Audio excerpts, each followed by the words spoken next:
Lectura de una breve reseña curricular. Cintia Zaira Vega Valero es licenciada, maestra y doctora en Psicología por la Universidad Nacional Autónoma de México. Actualmente es profesora titular C de carrera en Psicología dentro de la Facultad de Estudios Superiores de la UNAM. Es responsable de la residencia en Gestión Organizacional, de la maestría en Psicología y tutora del programa de posgrado en Psicología de la UNAM. Pertenece al Sistema Nacional de Investigadores Nivel 1. Ella ha dirigido 40 tesis de licenciatura, 8 de maestría, 5 de doctorado y ha participado como sinodal de exámenes en más de 100 comités de tesis, 40 de maestría y 12 de doctorado. Referente a su productividad académica, cuenta con más de 60 artículos publicados en revistas electrónicas, nacionales e internacionales, 8 capítulos de libro, con 48 publicaciones cortas, materiales didácticos, entre otros.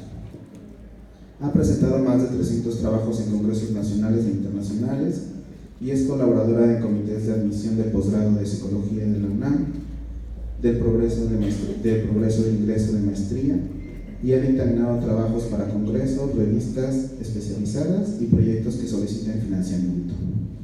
Sus líneas de investigación se centran en temas sobre psicología y salud, variables psicológicas asociadas a la salud como estrés, afrontamiento, emociones y apoyo social, y psicología organizacional, estudios del comportamiento directivo, modelo probabilístico de análisis de intervención y caracterización de estrés laboral, entre temas como moving y fatiga laboral.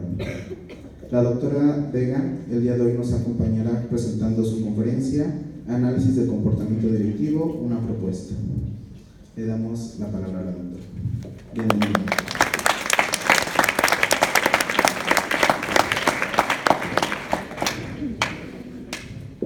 Muchas gracias. Buenos días a todos ustedes. Aprovecho el espacio para agradecerle al doctor Berra esta invitación y la posibilidad de llevar a cabo este evento con ustedes y compartirlo en uno que espero también inicien ustedes una tradición, que será el segundo ciclo y que sean más ciclos de conferencias de psicología organizacional. Bien, lo que hoy les voy a presentar es un proyecto que tengo trabajando con un grupo de estudiantes, antes estudiantes, ahora ya también docentes de la tesis Tacala, en donde además de mantener la participación de ellos en este proyecto, ya tenemos la participación de otros estudiantes, tanto de nivel licenciatura como de maestría, y algunos pocos pero importantes a nivel doctorado. El área de psicología organizacional, para nuestra desgracia como psicólogos, es un área abandonada por los psicólogos.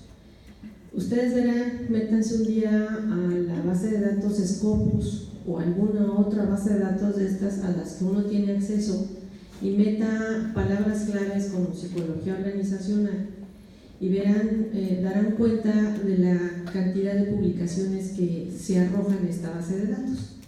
Cuando ustedes se van especializando en esta cuestión de obtener artículos más específicos sobre el tema, esta se va reduciendo aún más.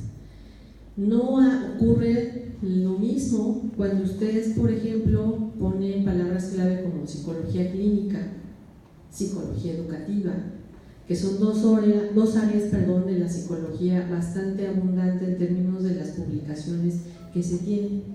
Entonces, esto ya les marca un poco o un mucho el interés que los psicólogos hemos tenido en México sobre dos áreas en particular, la clínica y la educativa. En este caso, lo que yo les quiero platicar va a ser una estructura como la que ustedes ven ahorita. Primero les voy a decir la relevancia del campo, o sea, dónde están ustedes parados en el ámbito organizacional como psicólogos. Posteriormente les diré que hay funciones propias del psicólogo, de esto que hablaba Brenda, o sea, cuál es la identidad de ustedes, en nuestra opinión. ¿Por qué es necesaria una formación teórica metodológica al respecto? Posteriormente haré una propuesta de cómo entender aquello que ustedes seguramente conocen como comportamiento directivo, liderazgo, ¿sí?, que es un tema muy recurrente en la psicología organizacional y en otras disciplinas. Y al final daré breves ejemplos respecto de cómo podemos, a partir de estas definiciones, ahondar en una intervención como psicólogos. No voy a ser muy específica en estos ejemplos porque serán mis colegas quienes estarán acá al frente y van a detallar este tipo de actividad para que ustedes sepan el cómo se hacen las cosas, ¿no? Okay. Bueno, les decía, en la historia de la psicología vamos a ubicarnos en los 1950, sobre todo en Estados Unidos, que a ustedes aquí les queda el paso. El trabajo de la psicología experimental, el trabajo en laboratorio, particularmente con bichones y ratas, y a lo mejor nombres conocidos como Watson, Skinner, Pavlov, se le ubica históricamente a esta la psicología científica o la psicología experimental. De aquí, en esta historia, lo que pueden ustedes rescatar, lo importante, son los principios que se generaron. Sí, espero hayan tenido la oportunidad en alguna materia de haber leído experimentos en donde, en el caso con ratas, se les priva de alimento o agua, se procede a un entrenamiento en donde se define una respuesta que es, por ejemplo, presionar una palanca. Ustedes, experimentadores, deciden cada cuando ustedes refuerzan esa respuesta definida. Por ejemplo, cada 5 respuestas ustedes entregan una bolita de comida, o cada cierto tiempo que puede ser fijo o variable. Ustedes pueden decidir cada 30 segundos, después de la primera respuesta, se le entrega una bolita de comida. A esto le llamamos condicionamiento operante. Por el otro lado tenemos el condicionamiento clásico. Se han de acordar, espero, los experimentos de Pablo con el perro o los perros que empleó, en donde se presentaban 2 estímulos que después de estar condicionado uno de ellos, se genera una respuesta automática que era la salivación, ¿cierto? Bueno, en el primer condicionamiento operante, desde entonces se piensa que lo que el organismo, como ustedes, como los animales, aprendemos una relación entre la respuesta, o sea, qué es lo que hago, y la consecuencia, qué es lo que recibo. Y en el caso del condicionamiento clásico, lo que estamos aprendiendo es la relación entre 2 estímulos, ¿sí? Bien, de esta lógica de trabajo, de esta manera metodológica de trabajar, se generó mucho trabajo en diferentes áreas de la psicología, entre ellas la de la psicología organizacional. Sin embargo, digamos que el auge que tuvo en los 1950, 1960, tuvo impacto, pero en Estados Unidos, no así aquí en México. Sin embargo, a pesar de que no tuvo ese impacto en ese entonces, podemos decir que o ubicar históricamente el inicio de la psicología científica con estos principios que se derivaron en el laboratorio. La historia nos marca que el día de hoy, por la historia que nos toca a los psicólogos organizacionales, no se cumplió esta idea de aplicar los principios generados en laboratorio a este campo organizacional. Y no porque ya no hubo relación entre la ciencia que se genera en un ámbito como el laboratorio, la profesión y los diferentes campos de aplicación. Sin embargo, no por eso no omito que no solo en el campo organizacional, sino en cualquier otro campo clínico, educativo, social, jurídico, que ya es otra área de aplicación de la psicología, forense, por ahí también he visto esto, debiera de haber una relación entre la ciencia, la profesión y el ámbito de aplicación. La manera en cómo ustedes piensen teóricamente es cómo pueden ustedes elegir una metodología para hacer alguna intervención o para hacer investigación. De no haber esta comunión ciencia o teoría, metodología, vamos a caer en el problema de ser eclécticos. ¿Cuál es el problema del eclecticismo? Que pues de ahí que otros profesionales que saben de su profesión, como los médicos en el campo de la salud, los abogados, contadores, administradores en el campo social, pues tengan una mejor ejecución como profesionales y no así nosotros los psicólogos. Esta falta de identidad nos ha hecho ubicarnos socialmente como una persona, como comodín, ¿verdad? Me hace falta esto, pues contrátate a un psicólogo. Me falta esto, pues háblale al psicólogo. En cambio, al médico, pues no lo contratarían para otra cosa que no tuviera relación con la parte médica, ¿no? Con la parte de la salud. Así también un enfermero o enfermera, vaya que ya no es de género, ya también hay hombres, así etcétera. Entonces, bueno, aquí la invitación en este sentido, que aun cuando en los 1950 se genera la aplicación de conocimiento científico de la psicología al campo aplicado como es la organización, no hemos tenido mucho éxito los psicólogos, ¿no? Lo curioso es que aquí, me platicaba el doctor Berra, están rodeados en Tijuana y cerca de Tecate de muchas empresas y que seguramente tienen la necesidad de un ejercicio profesional como el psicólogo.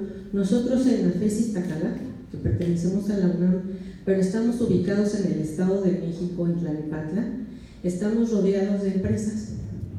Más o menos para que tengan una idea, nos rodean 600 empresas. Imagínense la cartera de clientes que podríamos tener acceso. Bueno, les platico que no solo en la licenciatura, en la maestría, en el doctorado que tenemos ahí en la FES Iztacala, el ingresar a una empresa de estas es muy problemático, sobre todo si son del sector privado, que la mayoría de estas son del sector privado. ¿Y por qué? Porque no ubican cuál es el ejercicio del psicólogo. Piensan que por la historia que tenemos, lo que nos toca hacer nos reducen a aplicar pruebas psicométricas, test, a interpretar al test y solamente indicar si puede ser contratado o no la persona. O cuando hay conflictos a lo interno de esa organización, pues le toca al psicólogo resolverlos. Pues haz que se lleven bien, sus problemas son de comunicación, haz que sean felices. Y si no hacemos esto, entonces somos malos psicólogos. Ese es el problema, que eso mismo que nos piden a los psicólogos, ustedes pongan a una persona que estudió administración y también resuelve esos problemas. Aplica un test, habla con la gente como referee, a ver qué quieres tú o qué quieres, los pone de acuerdo y se resuelve el conflicto la mayoría de las veces. Entonces, si tenemos que regresar a la historia, lo que tendríamos que decir es que nosotros, los psicólogos, sí tenemos principios teóricos. En particular, yo les voy a referir a la psicología conductual. Acá no sé qué tan avesados sean en la psicología conductual, pero es de donde voy a marcar la historia, ¿sí? Y a eso es donde yo me refiero, que se generó conocimiento en laboratorio que puede ser extrapolado al ámbito aplicado. Bueno, ¿cuáles serían las áreas, según el APA, la sociedad norteamericana, ¿no?, que nos rige como psicólogos y nos indica cómo hacer las cosas? Pues son en todas estas que ustedes ven: administración del talento humano, evaluación, coaching, selección, capacitación, desempeño organizacional, laboral, equilibrio entre el trabajo y la vida personal. Son algunas de las áreas o temas, como ustedes lo gusten mencionar, en donde podemos los psicólogos estar insertos. Ahora bien, hay otro punto aquí importante, por lo cual nosotros hablamos de identidad de psicólogo. Ustedes verán libros así súper chonchos de comportamiento organizacional. De igual manera, en estos libros, además de estar súper chonchos, tienen algunas características. La primera, que los autores de dichos libros no son psicólogos. La mayoría son administradores o cuentan con alguna maestría en economía, por ejemplo. Es muy raro que haya un psicólogo participando en estos libros de este tamaño chonchos. Otra característica de estos libros es que casi siempre se van a encontrar con un capítulo que diga liderazgo. Es decir, van a hablar de aquel que es líder y existe una serie de taxonomías acerca del líder. Por dar un ejemplo, el líder transformacional es aquel que incluye a toda la gente, considera su opinión, en pocas palabras es muy buena onda y tiene muchos seguidores. Otro líder, por ejemplo, el laissez-faire, que le llaman ahí un término medio francés, no se habla francés, por tanto seguramente mi pronunciación no es buena. Pues la característica de este líder es que pues, todo le da igual, que hagan lo que quieran, decimos muy blandito la persona, ¿no? Pero finalmente es líder, está dentro de la taxonomía. ¿Qué pasa con este término de comportamiento organizacional? Comportamiento, ustedes de inmediato pensarían en el psicólogo, ¿no? De manera inmediata y seguramente de su experiencia personal, cuando decidieron entrar a estudiar psicología y se topan con sus familiares o amistades que no estudian psicología, pero que se enteran que ustedes sí, frases del tipo: ay, ya me estás leyendo la mente, ay, ya sabes cómo soy, a ver, ¿tú qué opinas? ¿Es normal que mi niño se comporte así? Oye, ¿y qué puedo hacer con mi sobrino? Es que no obedece a su mamá, tú dime, ¿qué puedo hacer? Es decir, socialmente dicen que nosotros estamos dedicados a estudiar el comportamiento. Entonces, cuando vemos títulos de ese tipo, comportamiento organizacional, de inmediato compramos la idea, ustedes psicólogos, yo también, ¿verdad? Y los que no lo son, que ese libro va a hablar del comportamiento ese del cual solamente los psicólogos podemos explicar, un administrador no, con el debido respeto. Entonces, cuando ustedes leen este libro, en síntesis, lo que van a poder ubicar es lo siguiente, permítanme leer. Es una estrategia que se ha desarrollado, sobre todo en la empresa privada y la administración, para intentar dar solución, en última instancia, al problema de la productividad que se relaciona de manera directa con el hacer de los trabajadores.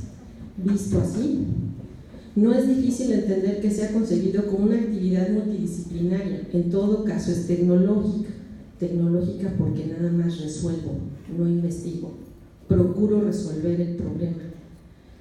En ella intervienen sociólogos, antropólogos, administradores, licenciados en Derecho y psicólogos, todos ellos con la finalidad de comprender el comportamiento humano en sus diferentes facetas, en lo individual, como grupo, las emociones, la interrelación de estos con la empresa y demás intenciones. Sin embargo, el comportamiento organizacional no es un modelo psicológico. Hay un artículo recientemente publicado, me aprendí el nombre del autor, Diego René, no me aprendí el apellido, pero es del 2008 el artículo. Digo recientemente porque hay una escasa publicación en el área. Este autor es administrador con maestría en alguna cuestión de economía, no es psicólogo, pero dice y nos dice a los psicólogos que lo que tenemos que hacer para estudiar a las organizaciones es cambiar, y lo pone en inglés, the best way por all depends. Padre, ¿no? Porque la mejor forma para esta empresa, para ganar dinero, para no cambiar su productividad, no mermarla, pero que trabajen con la menos cantidad de trabajadores, etcétera, en la máxima del administrador es the best way. Ahora, ¿cuál es el cambio a all depends? Hagamos lo mismo como psicólogos, reduzcamos al mínimo de gente para trabajar bien, tener menos gastos como empresa, sin mermar la productividad y la calidad de la misma, pero todo va a depender pues, de la economía local. Ese es el único cambio. Por tanto, lo que quiero acentuar con esto es que quien nos ha dictado el qué hacer en las organizaciones son otros profesionales. Yo no digo que los administradores estén mal, yo digo que tienen una formación muy diferente a la nuestra. ¿A quién mandan en una empresa pública o privada a decirle a la persona, ya no cuentas con este trabajo? Claro, si lo tienen contratado, pues al psicólogo. ¿Por qué? Porque creen que el psicólogo está para atenuar las malas emociones. Eso es básicamente. Entonces, imagínense el papel que socialmente tenemos en este campo. ¿Cómo cambiarlo? Esa sería la pregunta. Bueno, nuestra propuesta inicia, debido al contexto del campo de la psicología organizacional, en ubicarnos en una formación que tenga congruencia entre la parte teórica y la parte metodológica. En esta particularmente quisiera nada más hacer el siguiente comentario. Hay una discusión entre colegas en salones de clase de cualquier nivel, licenciatura, maestría y doctorado, que la metodología está dividida en dos, en cualitativa y en cuantitativa. ¿Aquí es el caso? Sí. Respeto a todos los docentes y a todos ustedes, pero tal distinción es errónea. Es errónea en la medida que yo hablando con las palabras de esta distinción, soy las dos cosas, cualitativa y cuantitativa. Cualitativa porque primero defino la característica, la cualidad que me interesa medir. ¿Cuál es el método? Voy y observo, hago observaciones, en otros términos conductuales hago registros anecdóticos y empiezo a definir categorías y voy y las observo y hablo de esa cualidad. Al momento que defino esta cualidad, después la mido en términos, por ejemplo, de frecuencias. Esa cualidad que me interesa, como la depresión, la personalidad, voy y la mido. Lo voy a hacer muy absurdo, pues ¿cuántos están deprimidos? ¿Qué tipo de personalidad aquí hay? A ver, pues que los esquizofrénicos. Pues ¿cuántos hay? Puede parecer muy absurdo, pero eso es lo que hago midiendo. Por eso la distinción cualitativo-cuantitativo pierde sentido en la medida que estamos haciendo las dos cosas. Para cuantificar necesito de la cualidad y después de la cualidad hablo con números, con cantidades. Por tanto, la metodología no puede ser única. Imagínense, yo voy a una empresa, voy a tratar algún problema de conflicto, vamos a hablar de manera genérica, y parte de mi pensamiento es hacer un grupo focal. ¿Qué es un grupo focal? Bueno, pues yo siento a la gente, a los importantes del problema, los siento y empiezo a dirigir. A ver, ¿ustedes qué opinan? Tú también, y hacen intercambios y yo estoy registrando esos dimes y diretes. Eso es una técnica que se llama grupo focal porque estoy estudiando y evaluando qué es lo que ocurre con ese grupo. Y la gente que ha usado este tipo de técnica, que se llama grupo focal, la mayoría se autonombra cualitativos. Ahora bien, pero imagínense que yo ya identifiqué que hay un conflicto del tipo X, entonces es necesario que yo haga una capacitación específica a 2 o 3 miembros de ese grupo que invariablemente causan los conflictos. Cito a uno y lo trabajo con él de manera particular y en términos conductuales hablo de un déficit conductual. Porque el señor no sabe dirigirse a sus colaboradores. Entonces, ¿qué le enseño? Habilidades sociales. ¿Cómo? Pues con alguna técnica que ya estaremos aquí mencionando y voy premiando aquella parte de su conducta que hace que se relacione mejor con sus colaboradores, o sea, aquella habilidad social que se requiere. Cuando ocurre esto, pues estoy siendo muy conductista. Entonces, la metodología, lo que voy la metodología está, no es ni para los cualitativos en exclusiva, ni para los cuantitativos también en exclusiva. Yo, como investigadora o como una terapeuta o en este caso consultora, puedo decidir con base al problema definido qué metodología es la más idónea para resolver, para investigar, para intervenir eso que me está interesando a mí como psicóloga. Por eso esta distinción es a veces como hace unos 40 años, sobre todo en Iztacala, ustedes todavía no nacían, supongo, espero, o estaban así en pañales, pero en los pasillos, y a mí sí me tocó, yo todavía sigo en pañales, ir por el pasillo y mis profesores nos enseñaban a pelearnos declarándonos conductistas, psicoanalistas, humanistas, existencialistas y todos los istas. Entonces era así como, ¿tú qué eres? Pues yo psicoanalista. Nos sacamos la lengua. Pues tú qué eres, pues conductista. No, eres reduccionista, no estudias los sentimientos, no sabes de las emociones. Tú quieres explicar la conducta con una rata. Y yo, pues es que somos ratas. Y bueno, en fin. Esas discusiones son absurdas. ¿Por qué son absurdas? Aunque no odio a los psicoanalistas, ¿verdad? No es psicología. El psicoanálisis surge en el contexto de la medicina. Pero lo voy a poner de ejemplo. ¿Qué estudian los que se dicen psicoanalistas? ¿Se acuerdan? ¿Cuál es su objeto de estudio de los psicoanalistas? Pues la mente, ¿no? ¿Cuál es el objeto de estudio de los psicólogos conductuales o de los conductistas? Pues la conducta, ¿no? ¿Cierto? ¿Sí se acuerdan? Un poquillo. Entonces, del momento en que su objeto de estudio es distinto, pues no son lo mismo, ¿verdad? ¿Cómo me comparo entonces como conductista con un psicoanalista? O a la inversa. No hay punto de comparación. Desde la parte epistemológica, filosófica, de intervención, como ustedes quieran. Un psicoanalista, entre muchas otras cosas, hablaría de un complejo de Edipo. ¿Por aquí alguien tiene eso? Nadie, ¿verdad? A ver, ¿y por aquí tiene algún déficit conductual? ¿No sabe hablar bien? Tampoco, ¿ah? ¿Ven? Mi lenguaje es diferente. ¿Cómo le podría yo decir a alguien que tiene un complejo de Edipo que lo suyo es un déficit conductual? O como aquel que tiene un déficit conductual le puedo decir lo tuyo es que pues tienes complejo de Edipo. Es ridículo, ¿no? Bien, entonces ponemos en estas guerras ¿qué eres? Psicoanalista, conductista, clínico, organizacional, educativo.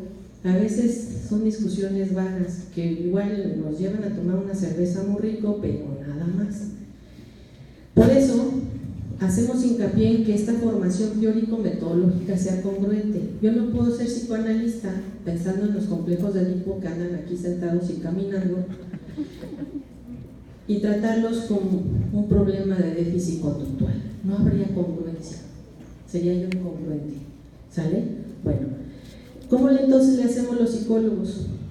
Hagan de cuenta que ustedes tienen una formación teórica metodológica bien establecida. La parte primordial del psicólogo organizacional es la evaluación. Y la evaluación tiene que ver con la medida, el cómo medimos, el cómo registramos, cómo analizamos, cómo interpretamos. Lo lamento, pero tendrán que conocer de estadística, porque la estadística, aunque sea muy básica la que ustedes conocen, a nivel licenciatura solamente se les da cursos de estadística descriptiva e inferencial, si bien les va, pues es importante que lo conozcan, porque de ahí ustedes pueden evaluar ese comportamiento. Bueno, yo les voy a decir un poco cómo. En resumen, no importa si ustedes son psicólogos, vamos a hablar de conductuales porque es lo que mejor me sale, yo puedo desarrollar esas funciones. Puedo en el campo de la salud, de la educación, si han escuchado hablar de la psicología ambiental, ¿no? Y de la producción que se conoce la organizacional, desarrollar todas esas funciones. Puedo detectar, puedo evaluar, intervenir, prevenir, desarrollar e investigar. La pregunta es, ¿cuál quieren resolver? Si quieren hacer investigación, se preguntan el qué. ¿Qué está ocurriendo? ¿Por qué ocurre de esa manera? Ahora, pero si su pregunta es ¿cómo? Me están planteando hacer intervención. ¿Cómo resuelvo? ¿Cómo incido? ¿Cómo cambio? Entonces, básicamente la pregunta es ¿qué o cómo? Una vez que lo tengan aclarado, pues bueno, vamos a empezar. Lo primero que les decía hace rato es que si ustedes hicieran una búsqueda rápidamente en Scopus, es algo así lo que ustedes se encontrarían.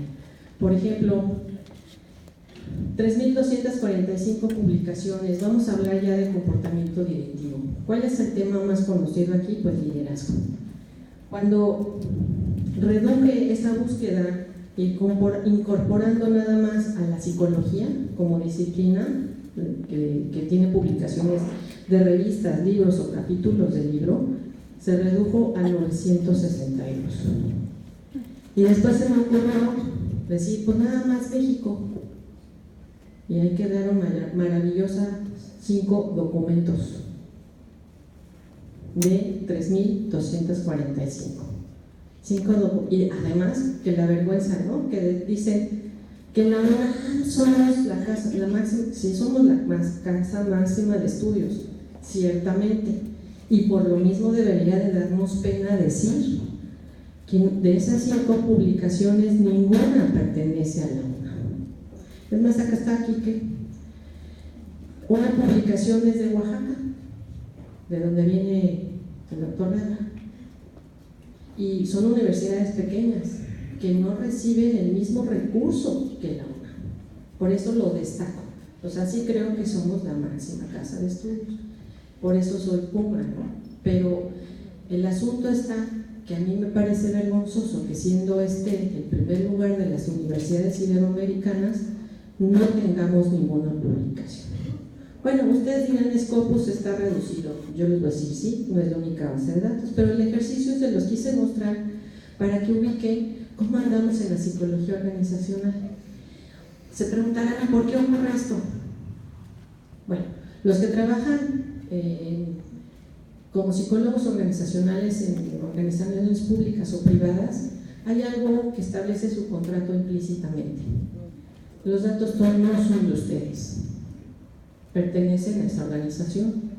Tendrían que pedir permiso para hacer de esos datos algo, publicarlos, pronunciarlos en un congreso, es decir, tienen derechos reservados a esos datos. Por lo cual, hagan lo que hagan, pues si no cuentan con el permiso de los jefes, pues no pueden publicar. Por otro lado, no es gratificante porque no hay una recompensa, no les suben el sueldo a ustedes, no les dan días no laborables, además de los ya obligados, por publicar. No se los dan.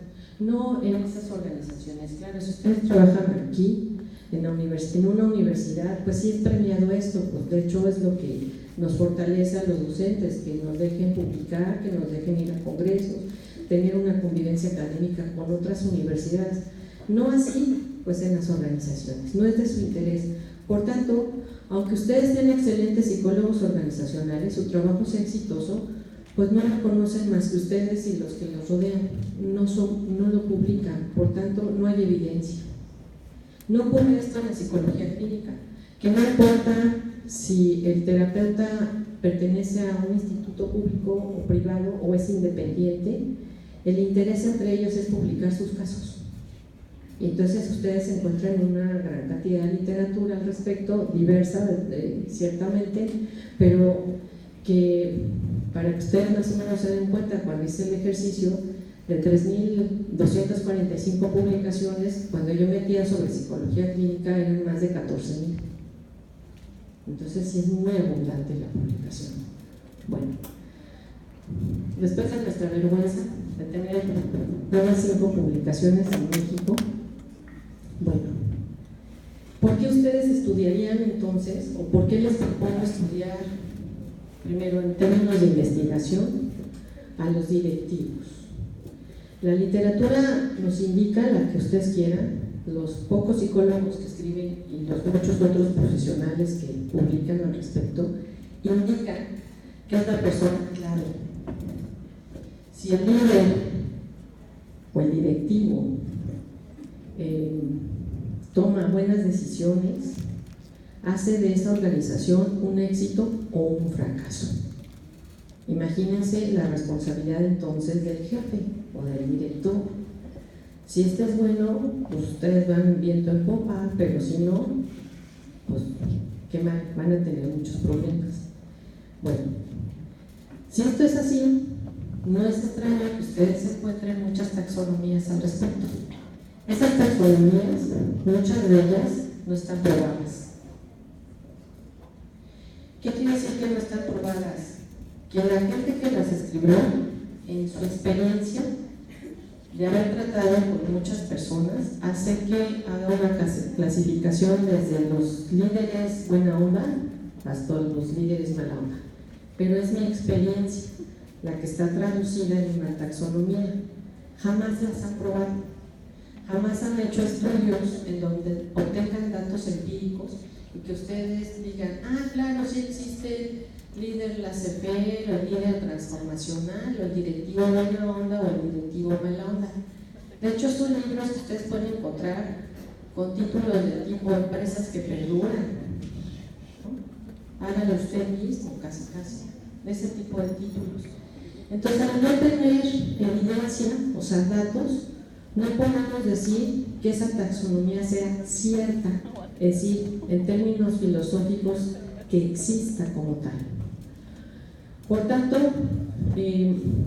nosotros lo que estamos haciendo es, si lo que importa es que esta persona sea la clave de la organización, o sea, que ésta sea exitosa o no, pues estudiémoslo primero y veamos si esas tantas taxonomías realmente pueden dar cuenta de la realidad del directivo, particularmente mexicano.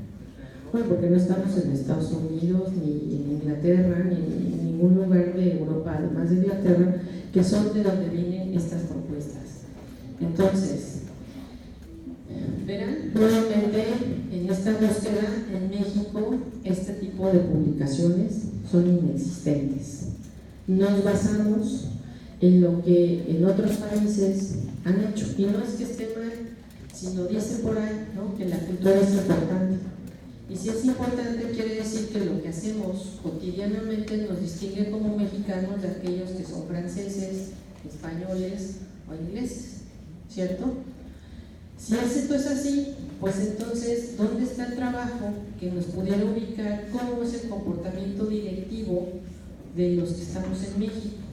Bueno, entonces lo primero que nos interesa es contribuir con estudios de investigación en principio sobre una caracterización del comportamiento directivo, por un lado, y por otro, después de hacer investigación, poder proponer tecnología, y tecnología quiere decir no solo hacer un buen uso de una metodología como una entrevista, la aplicación de un test, la aplicación de una escala, la observación directa en el trabajo del directivo, sino que esa metodología sea tecnológica en términos de que cualquiera pueda emplearla, para lo cual esto tiene que ser estudiado, aplicado muchas veces para que se encuentre, digamos, la sustancia de esa metodología y cualquiera la pueda leer y aplicar, ¿sí? Como aquellos experimentos que les comentaba al inicio. Para poder ustedes entrenar a una rata en algún programa de contingencias, pues tienen que privarla de alimento o agua. Una vez que están privadas, ustedes la meten en una caja de Skinner y saben al principio que cuando se va acercando la rata a la palanca, ustedes avientan la bolita de comida y la rata va teniendo acercamiento a la palanca hasta que la oprime, y es ahora hasta que la oprime que recibe la bolita de comida. Esta metodología nosotros la leemos en los libros y se ha descrito, se ha probado y tiene validez como tal. Esa es la idea, que esta tecnología pueda tener dicha validez y pueda ser compartida y hacer uso cualquier psicólogo organizacional de dicha metodología. Bueno, por tanto, nosotros aspiramos dentro de algunos años a proponer un modelo de comportamiento directivo mediante la identificación de habilidades y tendencias. Todo esto tiene que ver con la parte psicológica desde una postura teórica que es la conductual. Para esto marcamos 3 etapas. La primera es esto, lo que llamamos desarrollo aparatológico, que son los ejemplos que les voy a brindar: la construcción de instrumentos bajo ciertos criterios, la aplicación, uso adecuado e interpretación de los mismos. Y una vez que tengamos estos instrumentos, hacer una batería de los mismos, hacer un manual de los mismos y poderlos proponer para hacer intervenciones específicas al modo del psicólogo organizacional con la identidad que les está comentando. Bueno, entonces lo primero que tendremos que hacer es definir a lo que nos vamos a dedicar, y vean, ahí como lo defino. El comportamiento directivo se entenderá como un conjunto de habilidades y tendencias desarrolladas en un contexto directivo que despliega un individuo en un momento clave, por ejemplo, el de contratar personal, tomar una decisión, solucionar problemas, entre otras, en cualquier sector. Acuérdense que en las organizaciones, por cuestiones administrativas, culturales, económicas, están divididas en sector público-privado y aparte si estas a su vez son de servicios, de producción, etc. A eso es a lo que me refiero de cualquier sector. Ahora bien, ¿qué son las habilidades? Bueno, pues son conductas que generan un efecto en el ambiente. Por ejemplo, cuando yo tomo una buena decisión, estás contratando. Ustedes saben que tomé la buena decisión porque al que contraté, pues hace bien su trabajo y se mantiene. ¿Cuándo saben que tomé una mala decisión? Cuando contrato a alguien y a la semana, a los 15 días o al mes, se va. ¿Y qué produce esto? Una alta rotación de personal. Es un costo muy elevado, en términos económicos es un costo muy elevado para una empresa estar contratando de esta manera. Quiere decir que la decisión que tengo como directivo está mal tomada. ¿A qué nos vamos a dedicar? Pues a ubicar por qué toman mal esas decisiones. Por supuesto que tenemos que hacer todo un análisis de la decisión que toman y hacer una intervención en dicha decisión para que esa decisión cambie. Esto es como un ejemplo de una habilidad. Ahora, el conjunto de habilidades, porque aquí, bueno, está finita, tomé la decisión de contratar o no contratar, pero yo despliego mucho comportamiento para tomar esta decisión. Este conjunto de habilidades, a la larga, pues resulta en una tendencia personal. Eso que ustedes llaman desde otro punto de vista, personalidad, acá nosotros le llamamos estilos interactivos. Yo tiendo a hacer las cosas de manera discriminada. No es mi comportamiento el mismo cuando estoy en una fiesta que cuando estoy en una clase, ciertamente. Pero yo sé que lo que hago en una fiesta, ahí son cosas para divertirme, pero en una clase no haría eso. Eso es lo que yo aprendo como humano, a discriminar contextos, pero lo que hago en esta fiesta y lo que hago en esta clase, pues lo voy repitiendo a través del tiempo. Eso es lo que ustedes llaman personalidad, que desde el punto conductual son estilos interactivos, ¿sale? Bueno, entonces un agente cualquiera, ustedes pueden ser directivos. Un directivo no es nada más el que se pone el traje, ¿sale? Es una persona, por lo menos tiene un colaborador a su cargo y tiene responsabilidades, tiene la responsabilidad de tomar decisiones para el beneficio de la organización, no para su perjuicio. Y cuando las toman para su perjuicio, lo que ocurre usualmente es que le quitan el trabajo, ¿cierto? Bueno, ese conjunto de habilidades y por tanto tendencias es de la manera en cómo nosotros de manera conductual podemos incidir haciendo investigación y haciendo intervención. Bueno, me voy a pasar a... bueno, ya les comenté qué es lo que vamos a hacer una propuesta de definición conceptual, de ubicar la metodología más apropiada para hacer la intervención, pero también para hacer investigación y poder proponer al final un modelo de comportamiento directivo. Un ejemplo de ello, déjenles platico rápidamente, esta fue una organización pública, se llama Operagua, es un organismo del Estado de México donde hacen todas las cobranzas de agua y de otros servicios como pueden ser pago de impuestos, de predial, anual, de terrenos, habitación, y ofrecen el servicio al usuario, pues de ir a pagar, de obtener sus constancias, por ejemplo, de pago de agua, de prediales, por ejemplo, tramitan licencias de construcción. Este tipo de servicios ofrece esta organización que es pública. Bueno, ustedes saben, no sé si aquí en Tecate, pero al menos en el Estado de México, cuando cambia el presidente municipal, llega el nuevo y corren a todos, ¿no?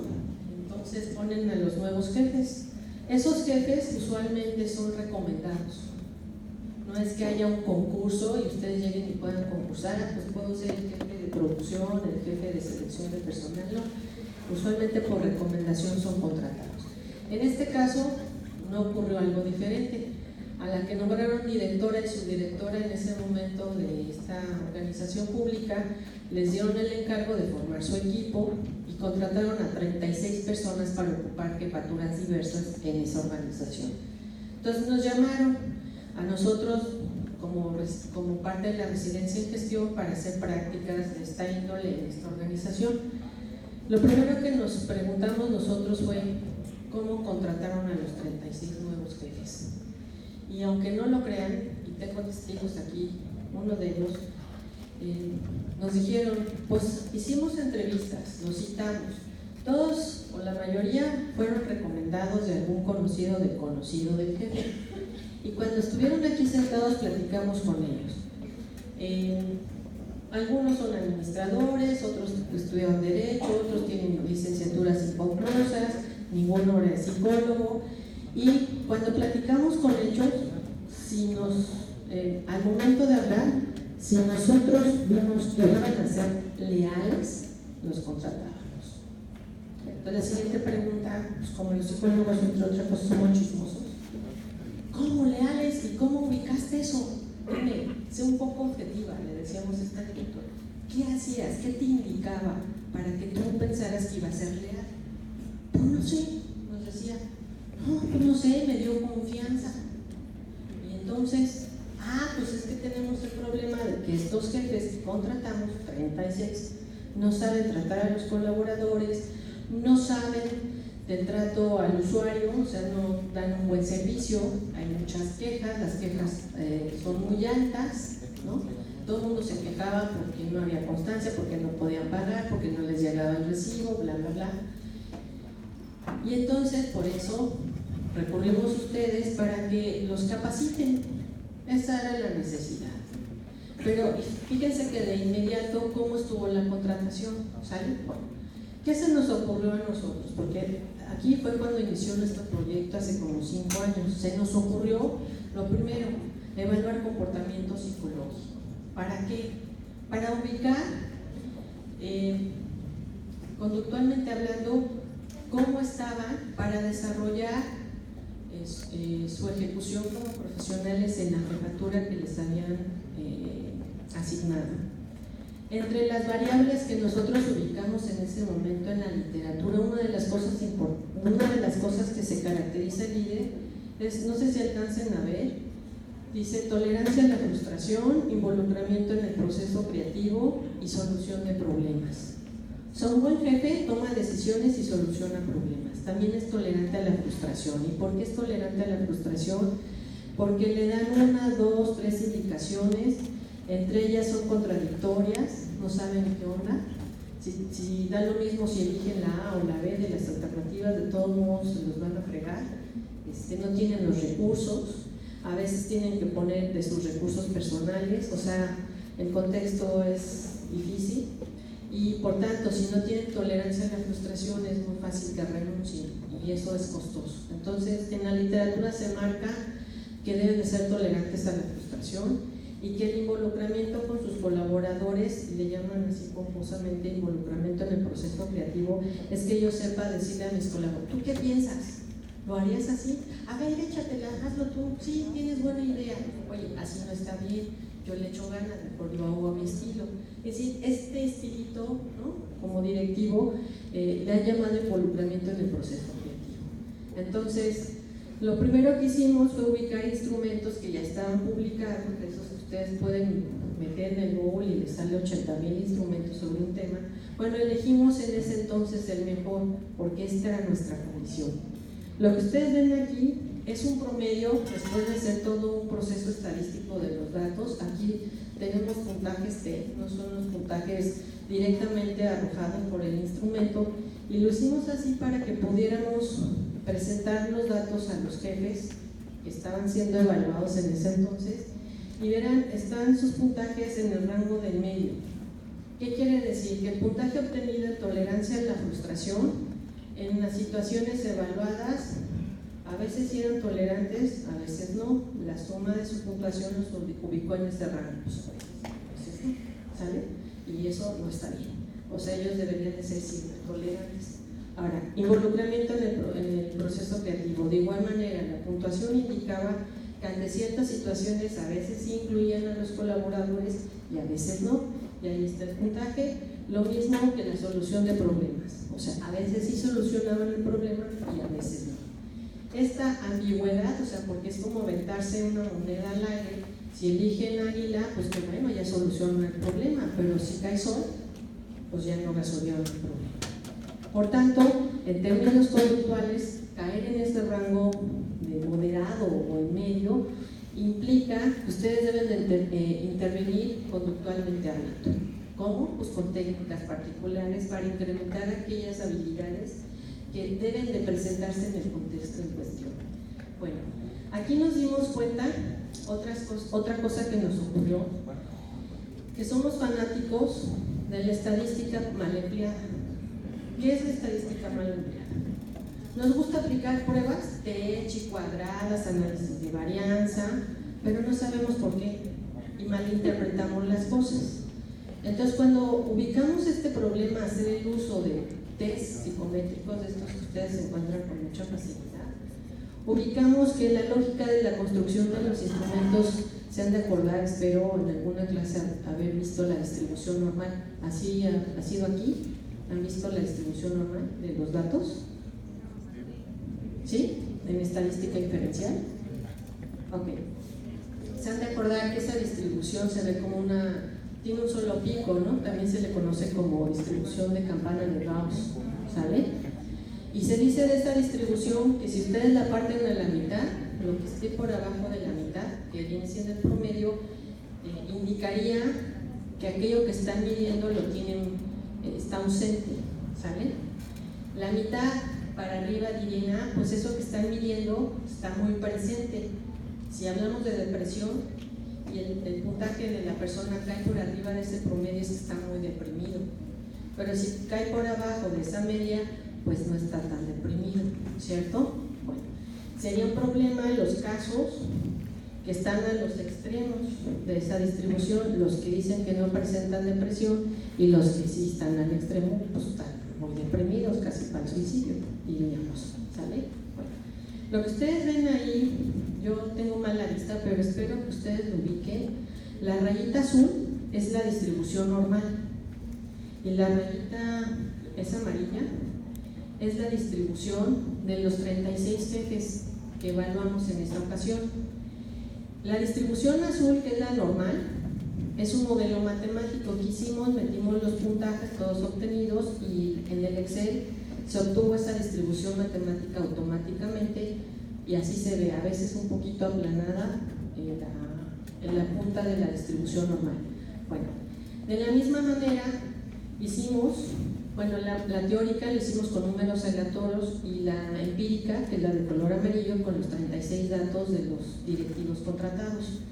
Verán que su distribución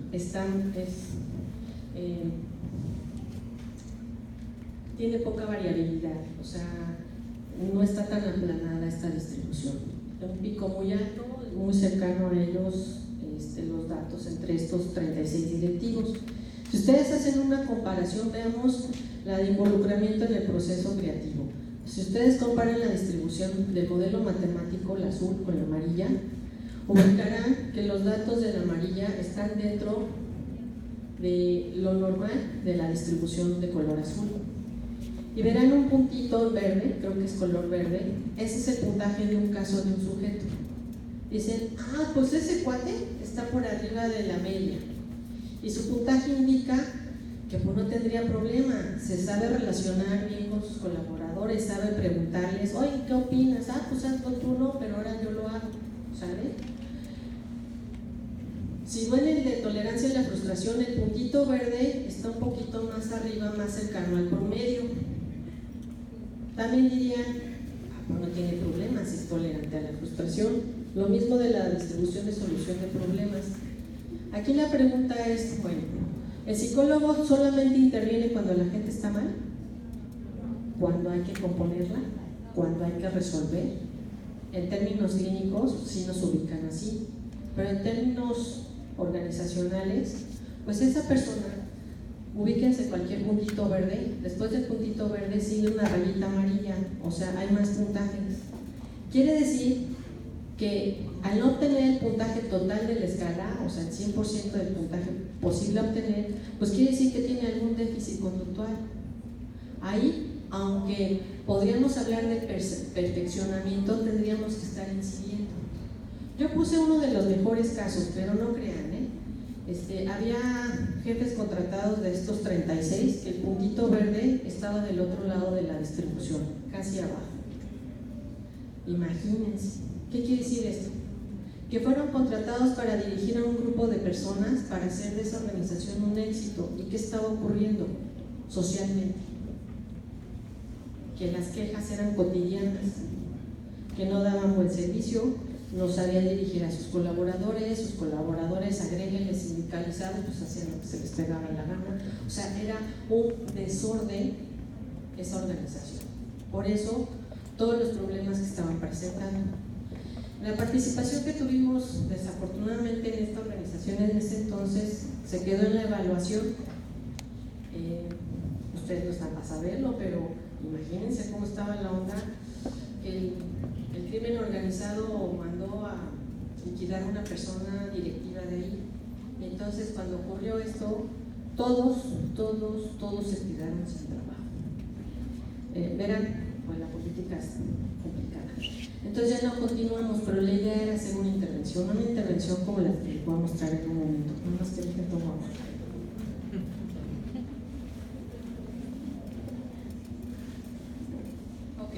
Imagínense que hubiera sido un caso de esos 36 sujetos, ¿no? No lo fue, pero fuimos a otra organización, a nuestra propia universidad, a nuestra propia casa, en el departamento que tenemos de inglés. Ahí tienen un coordinador, colaboradores, profesores, estudiantes y demás. Bien, solicitamos lo mismo, que nos dejaran intervenir, hacer una evaluación. Y lo que les voy a presentar es un caso de un coordinador del departamento del idioma de inglés, ahí en la mesa. Bajo esta lógica conductual, se deriva como consecuencia de este pensamiento hacer diseños de n igual a 1, en donde vamos primero los psicólogos, vemos cómo se está comportando la gente cotidianamente, ubicamos algún déficit conductual al propósito que tenemos para ir a observar. Preparamos una intervención bien definida, hacemos la intervención, le llamamos en la fase B, intervención, y después volvemos a regresar a una evaluación inicial, que quiere decir que dejamos de intervenir y volvemos a observar la conducta, a ver ahora cómo se presenta. Estos son los diseños de n igual a 1. Bueno, pues hicimos una evaluación inicial, ¿qué hicimos? Pues una entrevista. Observamos que esta persona, como jefa, que era parte de las jefas que había en ese departamento, era la responsable de emitir constancias. ¿Cuáles? Las más importantes. Las constancias que dan cuenta del nivel de conocimiento del inglés de un alumno que está pidiendo irse al extranjero, solicitar una beca, entrar a una maestría, terminar una licenciatura. Entonces estas constancias pues son muy importantes, no puede ser hecha la de todo. Entonces, vimos que el usuario tenía muchos problemas para emitir constancia, había muchos errores. Ahora, impliquen esto, gasto de papelería, el personal que tenía a su cargo los ponía a hacer entonces las constancias cuando esos colaboradores tenían que hacer otras actividades, hasta el tiempo, así, etcétera. Era muy costoso esto. Por tanto, después de hacer un registro y que se le solicitó a esta persona ubicara cuáles eran los pasos, se procedió a establecer una técnica conductual que se llama encadenamiento. El psicólogo que trabajó con esta persona se sentó y hizo un registro de todos los pasos a seguir. Puede hasta parecerle solo el asunto. A ver, prende la computadora, ubica el Excel, ubica el programa, ahora ubica la lista de los alumnos, ahora ubica el formato de la constancia, ahora copia y pega el nombre del alumno en la constancia fulana. Todos esos pasos se siguieron para que la persona pudiera emitir una constancia de manera correcta y se le midió con dos cosas. Uno, si fue correcta o no y el tiempo que le llevó esto. Esa fue la intervención. Entonces, verán ustedes en esta gráfica, en el registro inicial se registró el tiempo y si era correcta o no la constancia. Aquí lo que se está graficando es el tiempo. Verán que se llevaba más minutos en la emisión de la constancia. Cuando se hizo la intervención, la cantidad de tiempo que se llevaba para realizar la constancia bajó, y cuando se regresó a la parte inicial, es decir, otra vez compórtate como ahora tendrías que comportarte sin ayuda, pues verán, bajó considerablemente el tiempo que se llevaba para emitir una constancia, y de la misma manera si esta era correcta. ¿Qué provocó esto? Esto nada más es un ejemplo de todos los registros que se hizo con esta persona, no crean que fue el único. Que ya no tuvo que dirigirse ninguno de sus colaboradores para que se sentara a hacer esas constancias. Los usuarios, que eran los alumnos que solicitaban dichas constancias, ya no perdían su tiempo ahí, no tenían que regresar una tercera ocasión, no había ya gasto de papelería, TON y todo esto. Esos son indicadores organizacionales, bajaron considerablemente. Quiere decir que este entrenamiento específico, usando una técnica como el encadenamiento, arrojó este tipo de datos. Ahora, ya me queda un minuto para concluir. Rápidamente, verán este instrumento que al rato también lo van a detallar. En el pensamiento de la construcción de instrumentos, a diferencia de los que ustedes pueden localizar rápidamente en internet, es la lógica con la que se crea. Ustedes espero hayan contestado un instrumento tipo Likert, donde ponen una frase y ustedes contestan de muy de acuerdo a muy en desacuerdo. ¿Sí lo han visto? Bueno, esto alude a lo que ustedes están valorando acerca de lo que se está midiendo. ¿Sale? Estoy de acuerdo que haya clases, no estoy de acuerdo que me hagan un examen, estoy de acuerdo que faltemos mañana, no estoy de acuerdo que me reprueben. ¿Sale? Lo que nosotros necesitamos saber como psicólogos conductuales es qué tan frecuente hacen eso. Por ejemplo, emito las constancias correctamente y en vez de que la opción de respuesta sea muy de acuerdo, muy en desacuerdo, la opción de respuesta sea de siempre, casi siempre, nunca, casi nunca, algo así va la opción. Porque si yo contesto esto de emito las constancias correctamente y yo les pongo pues casi nunca, conductualmente en donde incidiría, o sea que las emita correctamente, ¿cierto? Aunque no lo crean, esta forma de pensar, lo que estamos ubicando son aquellas habilidades de las cuales estoy hablando, ¿no? En el modelo que pretendemos proponer. Bueno, esta es la muestra de un instrumento que se ha venido trabajando sobre asertividad en directivos.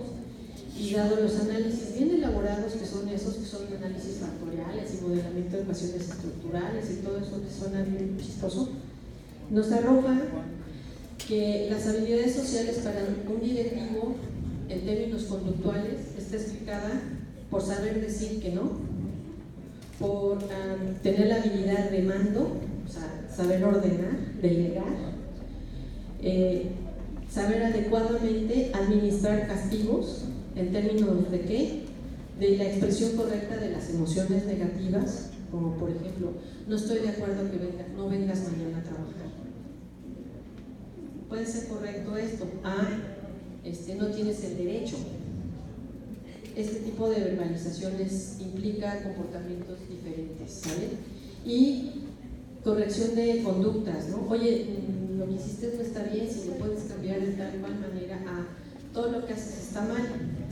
Bueno, estas habilidades que se midieron en este instrumento dan cuenta de lo que viene siendo conducta asertiva de parte de un directivo.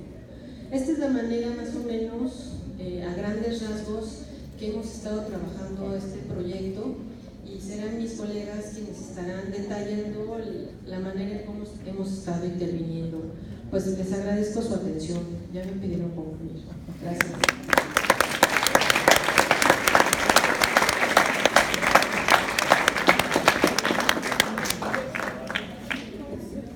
Agradecemos la conferencia de la doctora Zaira Vega. Vamos a hacer la entrega de su reconocimiento. A nombre de la Universidad Autónoma de Baja California y de la Facultad de Ciencias de la Salud, se otorga la presente constancia a la doctora Zaira Vega Valero por su destacada participación en la conferencia Análisis del comportamiento directivo, una propuesta, impartida en el marco del segundo ciclo de conferencias en psicología organizacional y el sexto foro de aportaciones de la psicología de la gestión organizacional, realizado el 18 y 19 de septiembre y dirigido a estudiantes y profesores de la Facultad de Ciencias de la Salud por la realización plena del nombre, a Tijuana, Baja California, 18 de septiembre de 2019, y firma nuestra directora Ana Gabriela Magallanes Rodríguez.